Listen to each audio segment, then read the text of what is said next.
दोस्तों, मैं रितेश कुमार उपाध्याय अपने YouTube channel Ritesh LIC advisor में आपका हार्दिक स्वागत करते हैं। लाइफ इंश्योरेंस से संबंधित तमाम जानकारियां मैं अपने इस चैनल पर डालता हूं ताकि आपको इसकी बेहतर जानकारी हो सके और इसका लाभ ले सकें। और इसी श्रृंखला में आज यह एक नई वीडियो मैं आपको देने जा रहा हूं और उम्मीद करता हूं कि यह आपके लिए फ़ायदेमंद साबित होगी। दोस्तों, आज मैं LIC की जो जीवन तरुण प्लान है जिसका टेबल नंबर 834 है, इसके विषय में जानकारी देने का प्रयास करने जा रहा हूं। यह जो जीवन तरुण प्लान है इसकी पूरी इंफॉर्मेशन आपको मेरे चैनल के जरिए 3 वीडियो में आपको मिलेगी। यह जो पहली वीडियो है इसके अंदर मैं इस प्लान की फीचर्स यानी बेसिक इंफॉर्मेशन दूंगा। जो दूसरा वीडियो आएगा उसके अंदर इस पॉलिसी की मैच्योरिटी के विषय में बताने का प्रयास करूंगा कि पॉलिसी की मैच्योरिटी पर क्या बेनिफिट होते हैं। तीसरा और आखिरी वीडियो जो होगा उसके अंदर बताया जाएगा कि पॉलिसी लेने के बाद अगर इन केस बच्चे की या पेरेंट्स की अगर डेथ हो जाती है तो उस कंडीशन में यह पॉलिसी नॉमिनी को कैसे सपोर्ट करती है, इसके विषय में बताने का प्रयास करूंगा तीसरी और आखिरी वीडियो में। तो आइए अभी हम इस वीडियो को शुरू करते हैं और इस जो पहला पार्ट है इसमें प्लान के फीचर के विषय में जानते हैं। तो LIC क्या कहती है कि इस पॉलिसी को कौन कर सकता है। तो जैसा जीवन तरुण प्लान है, नाम से ही जाहिर हो जाता है कि यह प्लान बच्चों का है। तो इस पॉलिसी को लेने के लिए जो मिनिमम एज है वो है 90 दिन, यानी 90 दिन अगर किसी बच्चे का पूरा हो गया है तो उसको पॉलिसी दी जा सकती है जीवन तरुण योजना। और मैक्सिमम एज है 12 ईयर यानी 12 साल, यानी कि 90 दिन से ज्यादा और 12 साल या उससे कम इस उम्र के बच्चों को यह पॉलिसी दी जा सकती है जीवन तरुण योजना। एक खास चीज और है, इसकी जो मैच्योरिटी है ये मैच्योरिटी होगी 25 साल की एज जब बच्चे की होगी तब पॉलिसी की मैच्योरिटी हो जाएगी। करेक्ट। अब बात आती है टर्म की। तो टर्म को एक एग्जांपल के साथ मैं बताने का प्रयास करता हूं। पॉलिसी का टर्म क्या होगा, 25 साल पर पॉलिसी मैच्योर होनी चाहिए। तो 25 साल में से जो बच्चे की एज है हम उसको घटा देंगे तो जो आएगा वही टर्म की पॉलिसी होगी।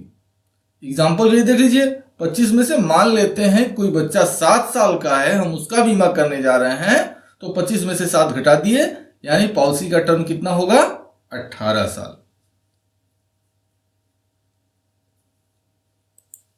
आगे की बात, प्रीमियम पेइंग टर्म क्या है।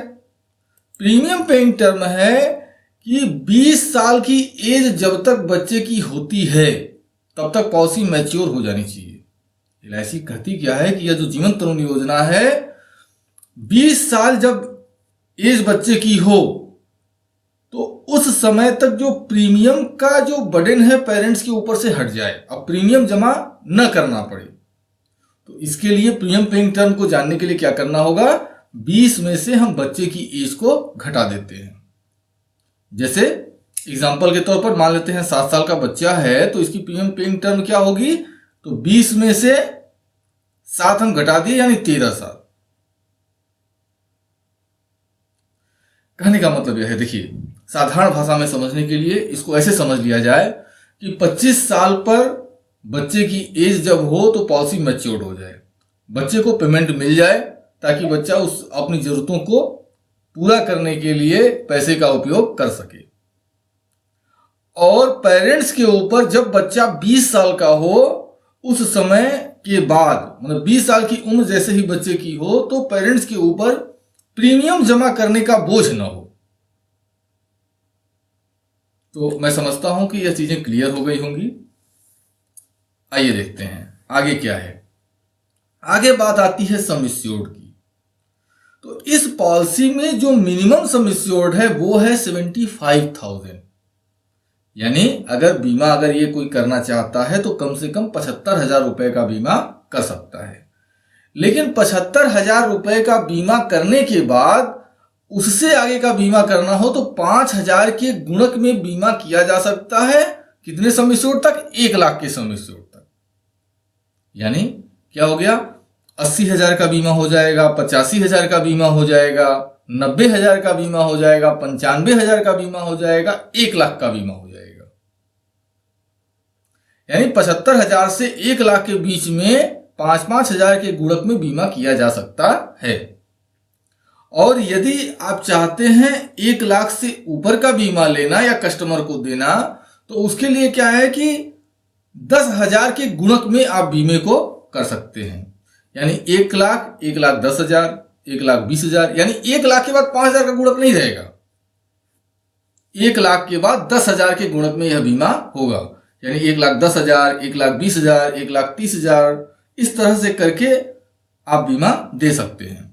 और मैक्सिमम की कोई लिमिट नहीं है। अब ये डिपेंड करता है आपके कस्टमर के बजट के ऊपर या फिर पॉलिसी की अंडरराइटिंग के ऊपर।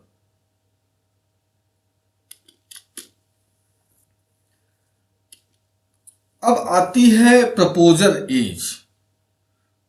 तो इसको जो पेरेंट्स बीमा ले रहे हैं उनकी एज क्या होगी अगर वो PWB लेते हैं, यानी प्रीमियम वेवर बेनिफिट का लाभ अगर लेना चाहते हैं।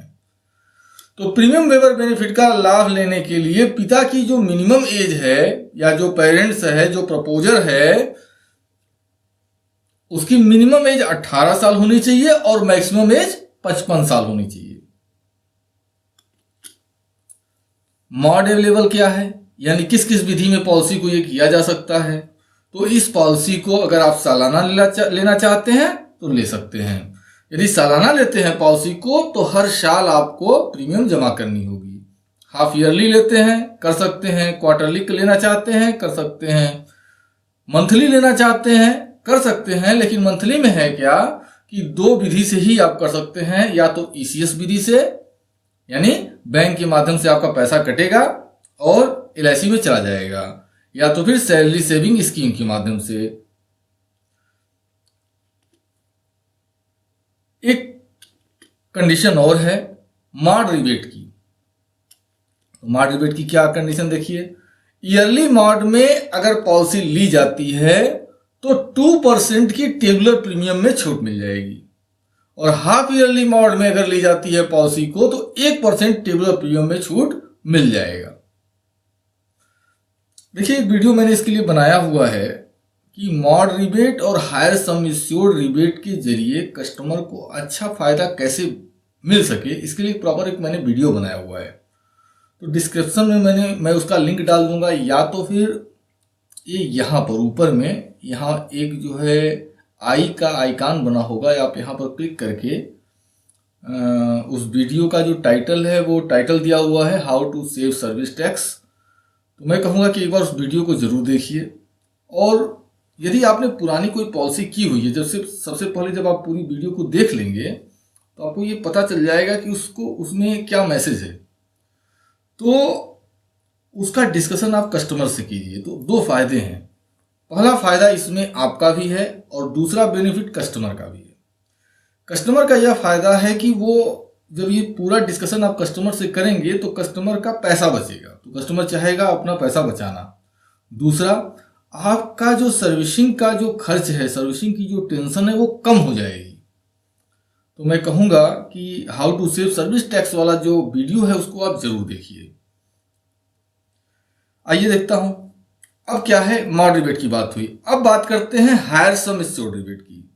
तो यदि 75,000 से 1,90,000 रुपए तक का बीमा किया जाता है तो सम एश्योर्ड में कोई छूट नहीं मिलेगी। लेकिन 2 लाख से 4,90,000 रुपए तक का बीमा करेंगे तो 2 रुपए प्रति 1000 बेसिक प्रीमियम में आपको छूट मिल जाएगी, और 5 लाख या उससे ऊपर का करेंगे तो 3 रुपए प्रति 1000 बेसिक प्रीमियम में आपको छूट मिलेगी। अदर ऑप्शन क्या है, कस्टमर चाहे तो पॉलिसी से लोन ले सकता है। अगर 3 साल की प्रीमियम पूरी जमा कर दी जाए, जिस पॉलिसी का जो टर्म है 10 या 10 से अधिक है, तो उसमें जो है लोन लिया जा सकता है। और यदि पॉलिसी की जो अवधि है वो 10 साल से कम है तो 2 साल की प्रीमियम जमा करने के बाद भी कस्टमर चाहे तो लोन के लिए अप्लाई कर सकता है। और अगर पॉलिसी इन फोर्स कंडीशन में है तो जो सरेंडर वैल्यू होगी उसका 90% LIC लोन कर देगी, और अगर पेड अप वैल्यू पा चुकी है पॉलिसी तो उसमें 80% आप सरेंडर वैल्यू पेमेंट हो जाएगा।